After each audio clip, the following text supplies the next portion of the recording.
Hi, everybody. We are back with the Uncoachables series. This is the 5 red flags that all coaches should be aware of. And we've been breaking down each different 5 type of people that are just not coachable. And our final last one is the unloader. This client is the client that loves to treat coaching as a space to vent, unload, feel heard, but not really to create any sort of change. They might feel temporary relief, but they don't really remain they don't remain unchanged. And I just had a moment as I was saying all this that, many clients in our coaching sessions that are coachable do come to us and they need to sort of vent and unload a little bit to get to what it is they want to focus on. But I'm not talking about that client. I'm really talking about the client who uses the entire space every time they show up to unload and vent and air out all of their grievances and problems, but they're not really wanting to dive in and explore how to look at it differently or how to change. And so, on that note, my question to you is when you look at this type of personality type that truly is uncoachable, how can you distinguish between an emotional release and a productivity type of exploration? The And I'm first giving thing you that this comes, challenge because I think that sometimes coaches fall into allowing their client to unload, and then they end up getting a client who just never stops unloading and never really wants to do any work. And they don't realize how they ended up getting this type of client. And so that's why, how do we distinguish this emotional sort of release versus a productive exploration? I, the first thing that comes to mind is it'll happen relatively infrequently. It might show up in the first session because they're coming into the space, whatever's present, they want to dump out and do the unloading, the unpacking to kind of get it all on the table before we start helping them to pick what are we sorting through first to address. The unloader will continue to do that. They remind me of the historian right here, which was number 2. They're so caught up in what has happened up to this moment or what is going on around them that they're not moving forward because there's so much emotional intensity and however they're feeling about what was to sit back and say, what do you want to be? To move into what do I want to be different to progress forward. It's something that'll happen occasionally throughout, let's say we have 3 to 6 months with a client. This type of session will appear periodically where Mhm. something just intense and they word vomit it out, but then it'll be an intermittent session, like 1 or 2 over the course of 3 to 6 months versus every session starting off with 20 minutes of let me tell you what's going on. And it's this reporting that doesn't solve anything other Yes. than look at what's going on in my life. And sometimes that, God, of all people, it reminds me of my dad. He would ask him how you doing, and it would just be like this dark rain cloud would come into the room because and we talked about this in one of the episodes of Coach Please, the person who is always negative, and what do Yes. they get out of that? Because it's this. Let me tell you the worst part.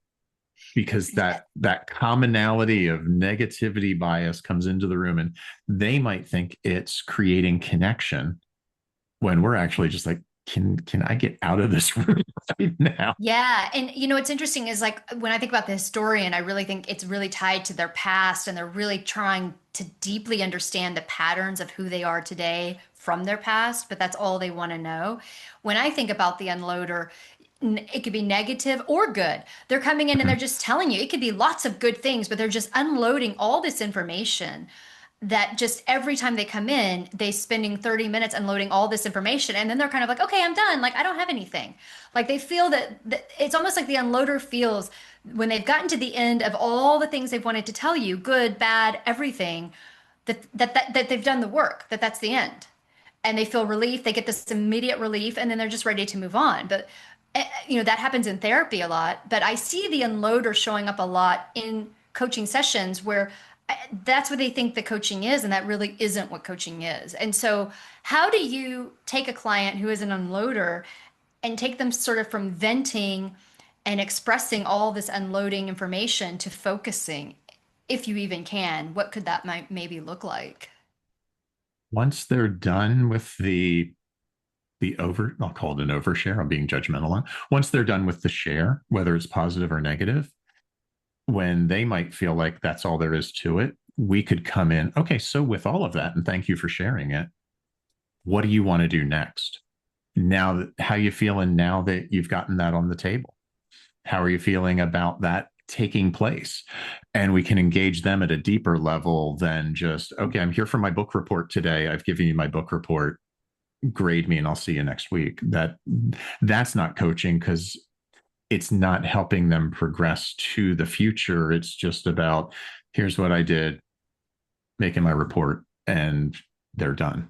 Yeah. And something else I do see show up with the unloader is when they are done and you ask that, they then pivot to start telling you about other people. So now they've diverted to sharing everything about other people. And that's a great time to be like, I can only coach who's in the room. When do you say this person isn't really a fit for coaching or for me? When they repeatedly do not engage with the questions of, where would you like to go from here? What would you like to do differently? What are you learning about yourself? Even just in the share of what's going on, what have they learned about themselves from all this stuff they're venting out? What are their underlying perceptions of it all? What stories are they telling themselves about who they are, what the world is like based on all of that? And if they're not willing to take those looks, and they're not willing to take ownership and continue to blame the world at large or other individuals in their life that are entirely out of their control, like, we're not here to talk about other people. You have no control over them anyway. I Hmm. I'd have to get really far downstream to be that blunt with it, but I would be. Hmm. I would initially engage with it. Okay, so I'd probably cut them off short if they started talking about other people. Get a couple of sentences, like, hold, we're not here to talk about them. Here to talk about you. What control do you have over them anyway? Hmm. None. Okay, so we're back to you. And Um, now let's say they go back to unloading again. no, stop, pause, stop. Can't help them. I had a session Well, start say off this say they're way. just unloading about themselves. If you, like, What are we how do here you, for? if you can't get them out of this constant unload to really go deeper, right? Because they're not engaging with, as you said, how is this affecting me? How is this making me different? Do you say maybe you're better suited for therapy? Do you reassess sort of, hey, really my part in this, what we're really showing up to do, I don't feel like we're doing? Like, how do you handle this client and the exit story for yourself? Help me understand what you want to get out of this work together. Yes, I am here as a sounding board, but the idea of my sounding board is to help your perceptions change so that you can live differently. And no, I keep going to the negative because I think people come in to change, so they're experiencing the life they don't want. That could either be, I'm experiencing the negative in life that I don't want. I want to move away from it, or they have the dream and they're trying to figure out how to get there. So it's the positive movement. If they're just coming in, reporting and dumping every week, but not going into action to either move away or toward, help me understand why we're here. Because Mhm. if we're not engaged to help you move forward and change, then we're not doing the work that we signed up to do together. And I'm not sure if that's because I'm not the person best suited to coach you, or if because you're just not ready. But let's do a regrouping here and understand what this is about. And if there's important things in what you're sharing that need to be cleared out to make room for what is to come next, great. I'm all in. But if it's just to give me a book report a week, it's not what I'm here for.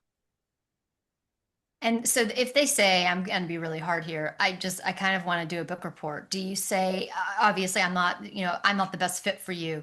Would you refer them to a therapist? Would you tell them, it sounds to me you might be seeking more of a therapist, or would you not even go that far, just saying, it sounds, I don't think we're the best fit?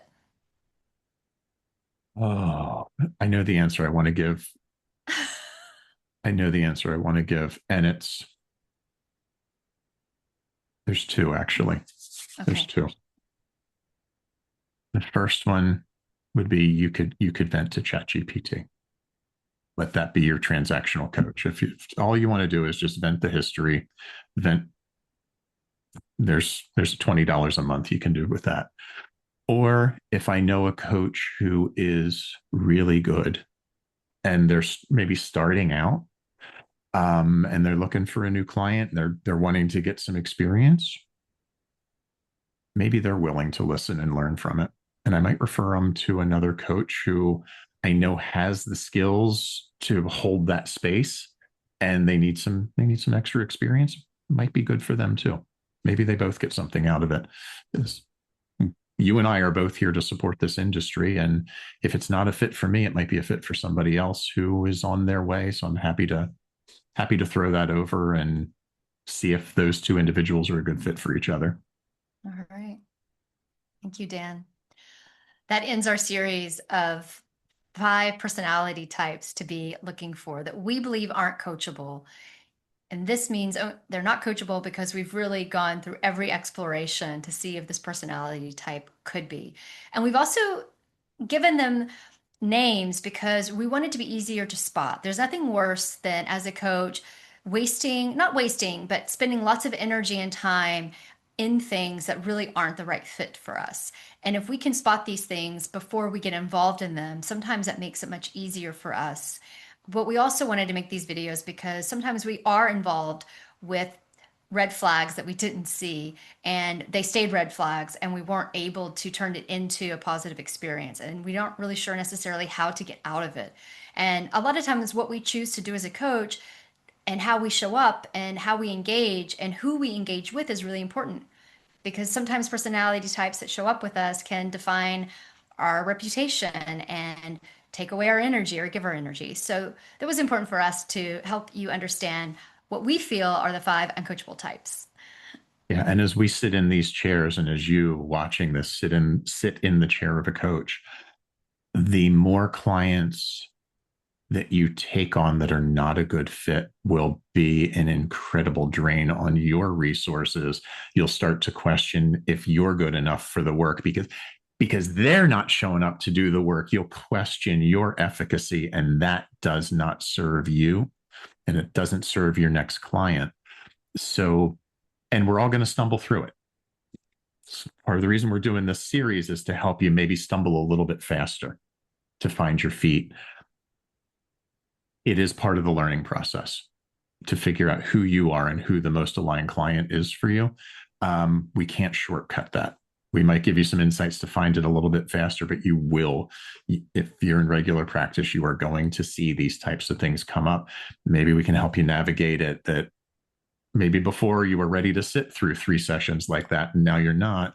Or the other side of it, maybe you were ready to kick the client out 30 minutes into the first session, and now you take a little more patience with them. It could go either way. Have your own discernment, which is what we are here to do for our clients. We're here to do for you as well. Develop your own discernment on when it's right for you to cut the ties. Absolutely. If you liked what you watched, please like and subscribe to our channel, and we hope to see you soon. All right. Take care. Bye-bye.